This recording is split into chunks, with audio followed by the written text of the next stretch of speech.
Aku baru saja diterima bekerja sebagai office boy di salah satu PT, sebuah perusahaan besar yang bergerak di bidang manufaktur. Hari pertama kerja terasa biasa saja, meskipun gedung kantor ini sudah cukup tua dan terlihat sedikit menyeramkan dengan dinding-dindingnya yang mulai kusam. Tugas pertamaku adalah membersihkan seluruh ruangan kantor sebelum para karyawan datang. Dengan membawa alat-alat kebersihan, aku mulai dari lantai pertama. Tidak ada yang aneh, hingga aku tiba di lantai 2. Lantai 2 terdiri dari ruang-ruang kerja yang sepi. Saat aku sedang menyapu salah satu ruangan, tiba-tiba aku merasakan angin dingin berhembus. Aku menoleh ke jendela, tapi semua tertutup rapat. Merasa aneh, aku melanjutkan pekerjaanku. Di sudut ruangan, ada sebuah cermin besar yang tampak berdebu. Aku mendekat untuk membersihkannya. Namun saat aku menghapus debu dari permukaannya, aku melihat bayangan seseorang berdiri di belakangku. Aku terkejut dan langsung menoleh, tapi tidak ada siapa-siapa. Kejadian aneh itu membuatku tidak nyaman, tapi aku mencoba untuk mengabaikannya. Selama beberapa hari berikutnya, tidak ada yang aneh terjadi, hingga suatu malam, ketika aku harus lembur untuk membersihkan kantor setelah acara perusahaan. Gedung itu sudah kosong dan sunyi. Saat aku sedang membersihkan pantry di lantai 3, aku mendengar suara langkah kaki di koridor. Suaranya sangat jelas. Namun saat aku keluar untuk melihat, koridor itu kosong. Aku merasa bulu kuduku merinding. Berusaha tenang, aku kembali ke pantry. Namun, suara itu terdengar lagi. Kali ini lebih dekat. Aku tidak bisa mengabaikannya lagi dan memutuskan untuk mencari tahu dari mana suara itu berasal. Dengan hati-hati, aku menyusuri koridor. Suara langkah kaki itu berhenti di depan ruangan arsip. Aku memberanikan diri membuka pintu, tapi ruangan itu gelap dan kosong. Saat aku berbalik untuk pergi, aku mendengar suara pelan memanggil namaku. Suara itu membuatku kaget. Aku mencoba mencari asal suara, namun tidak menemukan apapun. Perasaan takut mulai merayapi diriku. Aku memutuskan untuk segera menyelesaikan pekerjaanku dan pulang. Keesokan harinya, aku menceritakan pengalaman anehku kepada salah satu rekan kerja, Budi. Dia hanya tersenyum dan berkata, mungkin itu cuma perasaanmu saja. Gedung ini memang sudah tua, jadi sering terdengar suara-suara aneh. Namun, aku merasa ada yang tidak beres. Kejadian-kejadian aneh semakin sering terjadi. Setiap malam, aku mendengar suara-suara aneh, langkah kaki, dan bisikan-bisikan yang tidak bisa aku jelaskan. Suatu malam, aku mendapat tugas untuk membersihkan ruang server di lantai bawah tanah. Ruang itu jarang digunakan dan suasananya sangat mencekam. Saat aku masuk, lampu tiba-tiba padam, dan aku mendengar suara pintu tertutup dengan keras. Aku berusaha menyalakan lampu dengan senter yang selalu kubawa. Di tengah kegelapan, aku melihat bayangan hitam melintas cepat di sudut mataku. Aku merasa ada yang mengawasiku dari kegelapan. Dengan tangan gemetar, aku mencoba menyelesaikan pekerjaanku secepat mungkin. Namun, perasaan tidak nyaman itu tidak hilang. Aku merasa ada yang berdiri di belakangku, mengamatiku dengan tatapan dingin. Aku memutuskan untuk berhenti sejenak dan menenangkan diri.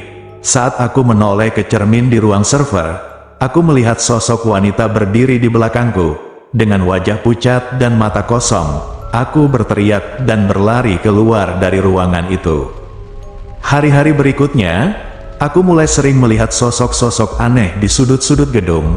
Ada anak kecil yang berlari di lorong, seorang pria tua dengan tatapan tajam, dan wanita yang sering muncul di cermin. Aku merasa tidak nyaman bekerja di sana, tapi aku butuh pekerjaan ini. Setiap malam menjadi ujian keberanian bagiku. Aku berusaha untuk tetap profesional dan menyelesaikan tugasku dengan baik. Suatu hari, aku memutuskan untuk mencari tahu lebih banyak tentang sejarah gedung ini. Aku bertanya kepada beberapa karyawan senior, namun mereka hanya memberi jawaban samar-samar dan tampak enggan membahasnya. Akhirnya, aku bertemu dengan Pak Haris, seorang karyawan yang sudah bekerja di sini sejak awal perusahaan berdiri. Dia bercerita bahwa gedung ini dulunya adalah rumah sakit yang terbakar habis dan banyak korban jiwa yang tidak tertolong. Pak Haris berkata bahwa arwah-arwah korban kebakaran itu masih menghantui gedung ini. Mereka tidak bisa pergi karena ada sesuatu yang mengikat mereka di sini. Aku merinding mendengar ceritanya. Malam berikutnya, aku bekerja dengan lebih waspada. Saat sedang membersihkan ruang rapat di lantai 4, aku melihat bayangan hitam di luar jendela. Padahal, ruangan itu berada di lantai paling atas. Aku memberanikan diri untuk mendekati jendela.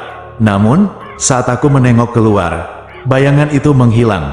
Saat berbalik, aku melihat kursi-kursi di ruang rapat bergerak sendiri. Suara gesekan kaki kursi dengan lantai terdengar nyaring. Aku panik dan berlari keluar dari ruang rapat. Di koridor, aku melihat sosok wanita yang pernah muncul di cermin. Dia berdiri diam dengan mata yang menatap tajam ke arahku. Aku merasa sangat takut, tapi kakiku seakan tidak bisa bergerak. Sosok itu perlahan mendekat. Aku bisa merasakan dinginnya aura yang menyelimutinya. Dengan sisa-sisa keberanian, aku melangkah mundur dan berlari menuruni tangga. Suara tangisan wanita itu menggema di seluruh gedung. Aku menceritakan kejadian itu kepada Pak Haris keesokan harinya. Dia menyarankan agar aku membawa benda-benda suci seperti rosario atau kitab suci untuk melindungi diri. Aku menurutinya dan berharap bisa merasa lebih aman. Malam berikutnya, aku membawa sebuah rosario dan kitab suci saat bekerja. Meskipun merasa sedikit lebih tenang, kejadian-kejadian aneh masih terus terjadi. Lampu yang tiba-tiba mati, suara-suara langkah kaki, dan bisikan-bisikan mengganggu pekerjaanku. Aku memutuskan untuk meminta bantuan dari seorang paranormal. Temanku memperkenalkan seorang wanita tua bernama Bu Sari yang dikenal bisa berkomunikasi dengan arwah. Aku mengajaknya ke kantor pada suatu malam. Bu Sari berkeliling gedung sambil membaca doa. Dia mengatakan bahwa banyak arwah yang masih terperangkap di sini, dan mereka tidak bisa pergi karena ada energi negatif yang sangat kuat. Aku merasakan hawa dingin semakin intens. Bu Sari mencoba berkomunikasi dengan arwah-arwah tersebut.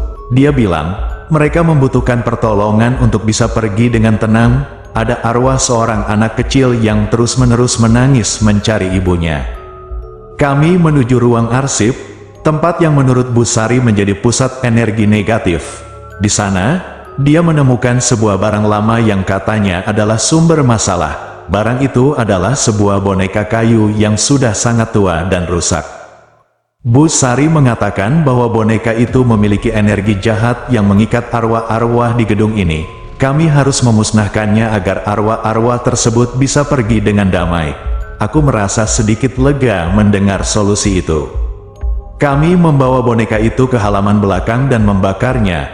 Selama proses pembakaran, angin kencang tiba-tiba bertiup dan suara-suara aneh terdengar dari segala penjuru. Namun, Bu Sari terus membaca doa sampai api membakar habis boneka itu. Setelah itu, suasana di gedung sedikit lebih tenang. Aku masih merasa tidak nyaman, tapi gangguan-gangguan aneh mulai berkurang. Aku bisa bekerja dengan lebih tenang, meskipun masih ada perasaan was-was. Beberapa minggu kemudian, gangguan-gangguan kecil masih terjadi, tetapi tidak separah sebelumnya. Suara langkah kaki di malam hari dan bisikan samar-samar masih terdengar sesekali. Namun, aku mulai terbiasa dan bisa mengabaikannya. Suatu malam, saat aku sedang membersihkan lantai 3, aku mendengar suara anak kecil tertawa di kejauhan. Aku merasa ada sesuatu yang berbeda dari biasanya. Suara itu terdengar nyata dan dekat, tidak seperti suara-suara sebelumnya yang terdengar jauh dan samar. Aku mengikuti suara tawa itu hingga sampai di ruang arsip.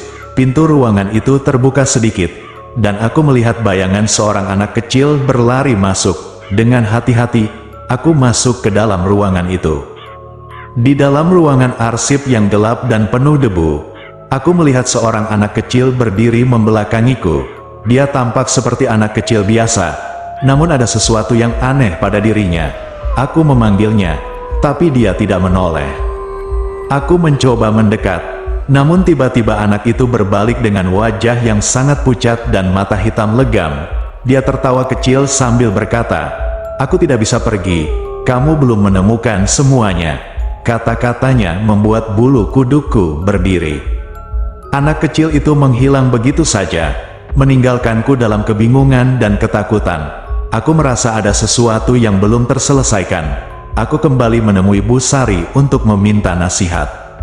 Bu Sari mengatakan bahwa mungkin masih ada benda lain yang menjadi sumber energi negatif di gedung itu. Kami harus mencari tahu apa itu dan memusnahkannya agar semua arwah bisa pergi dengan tenang. Dengan bantuan Bu Sari, kami mulai menyelidiki setiap sudut gedung. Kami menemukan beberapa benda lama yang mencurigakan, seperti buku-buku tua dan peralatan medis bekas rumah sakit. Namun, tidak ada yang menunjukkan tanda-tanda khusus. Saat mencari di ruang bawah tanah, kami menemukan sebuah ruangan kecil yang tampaknya sudah lama tidak digunakan. Di dalamnya, ada sebuah kotak kayu yang terkunci rapat. Kami memutuskan untuk membuka kotak itu. Di dalam kotak, kami menemukan berbagai barang-barang pribadi milik para korban kebakaran, termasuk foto-foto, perhiasan, dan surat-surat. Energi di dalam ruangan itu terasa sangat berat dan menekan. Bu Sari mengatakan bahwa barang-barang ini adalah pengikat arwah-arwah yang masih tersisa.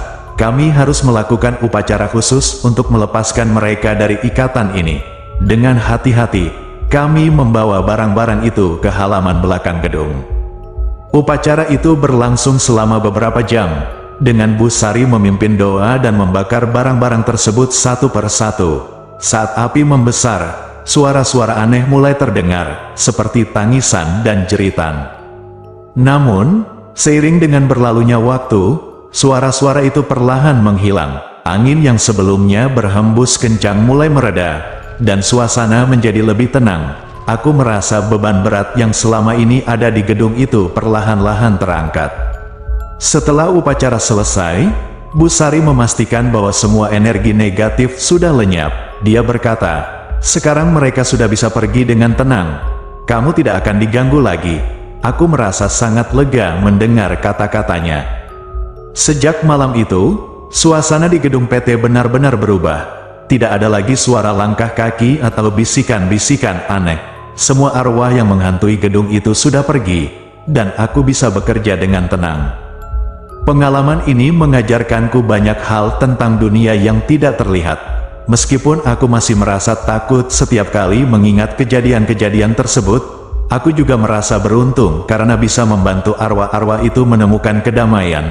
Sekarang, aku sudah tidak bekerja sebagai OB di PT itu, dan pengalaman horor itu menjadi suatu pengalaman yang tidak bisa aku lupakan.